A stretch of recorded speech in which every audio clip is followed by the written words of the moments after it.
اعوذ باللہ من الشیطان الرجیم بسم اللہ الرحمن الرحیم ربی یسر ولا تعسر وتمم بالخیر۔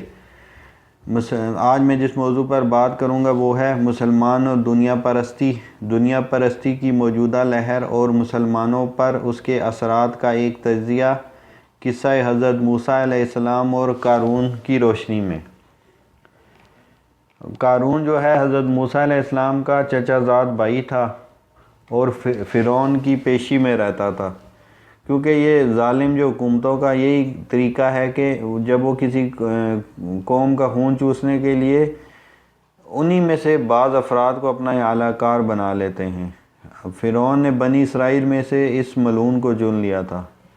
قارون نے اس وقت موقع پا کر دونوں ہاتھوں سے خوب دولت سمیٹی اور دنیاوی اقتدار حاصل کیا۔ جب بنی اسرائیل حضرت موسیٰ علیہ السلام کے زیر حکم آئے اور فرعون غرق ہوا تو اس کی مالی ترقی کے ذرائع مسدود ہو گئے اور سرداری جاتی رہی۔ اس ضد و غیظ میں حضرت موسیٰ علیہ السلام سے دل میں خلش رکھنے لگا، تاہم ظاہر میں مومن بنا ہوا تھا، تورات بہت پڑھتا اور علم حاصل کرنے میں مشغول رہتا تھا، مگر دل صاف نہ تھا۔ حضرت موسیٰ اور ہارون علیہ السلام کی خداداد عزت و وجاہت دیکھ کر جلتا اور کہتا کہ آخر میں بھی انہی کے چچا کا بیٹا ہوں، یہ کیا معنی کہ وہ دونوں تو نبی اور مذہبی سردار بن جائیں، مجھے کچھ بھی نہ ملے۔ کبھی مایوس ہو کر شیخی مارتا کہ انہیں نبوت مل گئی تو کیا ہوا، میرے پاس مال و دولت کے اتنے خزانے ہیں جو کسی کو میسر نہیں۔ حضرت موسیٰ علیہ السلام نے ایک مرتبہ زکوٰۃ نکالنے کا حکم دیا تو لوگوں سے کہنے لگا کہ اب تو موسیٰ جو احکام لائے ہم تم نے برداشت کیے، مگر کیا تم یہ بھی برداشت کر لوگے کہ وہ ہمارا مال بھی ہم سے وصول کرنے لگے؟ کچھ لوگوں نے اس کی تائید میں کہا نہیں، ہم برداشت نہیں کر سکتے۔ آخر اس ملعون نے حضرت موسیٰ علیہ السلام کو بدنام کرنے کی ایک گندی تجویز سوچی۔ کسی عورت کو بیکار سکھلا کر آمادہ کیا کہ بڑے مجمع میں جب موسیٰ علیہ السلام زنا کی حد بیان فرمائیں تو اپنے ساتھ اس کو متہم کرنا۔ چنانچہ عورت مجمع میں کہہ گزری۔ جب حضرت موسیٰ علیہ السلام نے اس کو شدید قسمیں دیں اور اس کے اللہ کے غضب سے ڈرایا تو اس کا دل ڈرا، تب اس نے صاف کہہ دیا کہ قارون نے مجھ کو سکھایا تھا۔ اس وقت حضرت موسیٰ علیہ السلام کی بددعا سے وہ اپنے گھر اور خزانوں کے زمین میں دھنسا دیا گیا۔ سورہ قصص کی آیت نمبر 76 تا 84 میں یہ واقعہ بیان ہوا ہے۔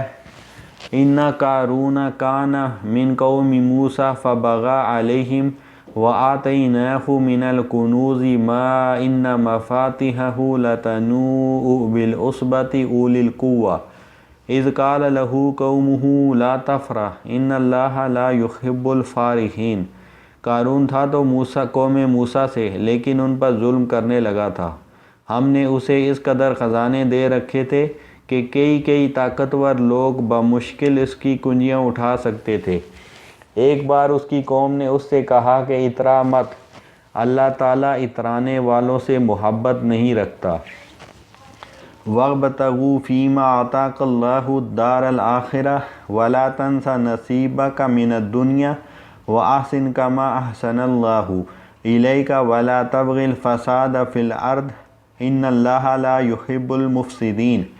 اور جو کچھ اللہ تعالیٰ نے تجھے دے رکھا ہے اس میں سے آخرت کے گھر کی تلاش بھی رکھ اور اپنے دنیاوی حصے کو بھی نہ بھول، اور جیسا کہ اللہ نے تیرے ساتھ احسان کیا ہے تو بھی اچھا سلوک کر اور ملک میں فساد کا خواہاں نہ ہو۔ یقین مان کہ اللہ مفسدوں کو ناپسند رکھتا ہے۔ قال انما اوتیتہ علی علم عندی اولم یعلم ان اللہ قد اہلک من قبلہ من القرون من هو اشد منہ قوۃ واکثر جمعا ولا یسأل عن ذنوبہم المجرمون۔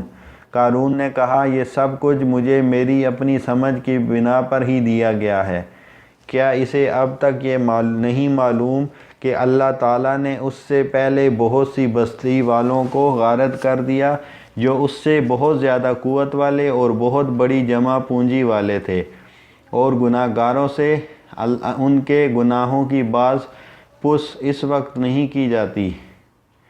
فخرج علی قومہ فی زینتہ قال الذین یریدون الحیاۃ الدنیا یا لیت لنا مثل ما اوتی قارون انہ لذو حظ عظیم۔ پس قارون پوری آرائش کے ساتھ اپنی قوم کے مجمع میں نکلا تو دنیاوی زندگی کے متوالے کہنے لگے کاش کہ ہمیں بھی کسی طرح وہ مل جاتا جو قارون کو دیا گیا ہے، یہ تو بڑا ہی خوش قسمت کا دنی ہے۔ وقال الذین اوتوا العلم ویلکم ثواب اللہ خیر لمن آمن وعمل صالحا ولا یلقاها الا الصابرون۔ ذی علم لوگ انہیں سمجھانے لگے کہ افسوس، بہتر چیز تو وہ ہے جو بطور ثواب انہیں ملے گی جو اللہ پر ایمان لائیں اور نیک عمل کریں۔ یہ بات انہی کے دل میں ڈالی جاتی ہے جو صبر و سہارے والے ہوں۔ فَخَسَفْنَا بِهِ وَبِدَارِهِ الْأَرْضَ فَمَا كَانَ مِنْ فِئَةٍ يَنْصُرُونَهُ مِنْ دُونِ اللَّهِ وَمَا كَانَ مِنَ الْمُنْتَصِرِينَ۔ آخر کار ہم نے اسے اس کے محل سمیت زمین میں دھسا دیا اور اللہ کے سوا کوئی جماعت اس کی مدد کے لیے تیار نہ ہوئی، نہ وہ خود اپنے بچانے والوں میں سے ہو سکا۔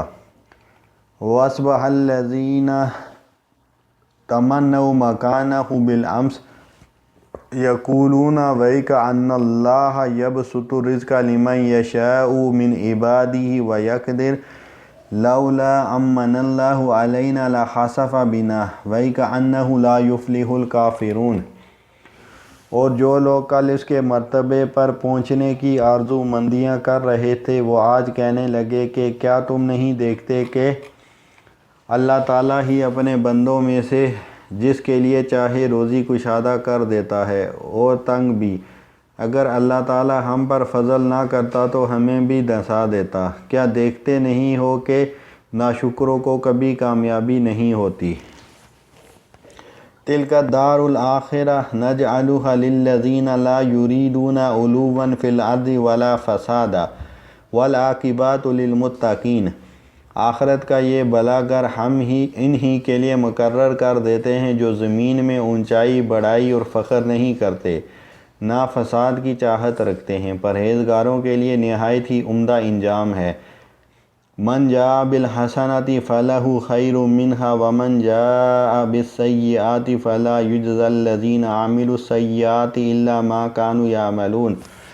جو شخص نیکی لائے گا اس سے بہتر ملے گا، اور جو برائی لے کر آئے گا تو ایسے بدعمالی کرنے والوں کو اللہ کو ان کے انہی اعمال کا بدلہ دیا جائے گا جو وہ کرتے تھے۔ اللہ تعالی ہمیں نیک اعمال کی توفیق دے اور برائی سے بچنے کی ہمت عطا فرمائے۔ وما علینا الا البلاغ۔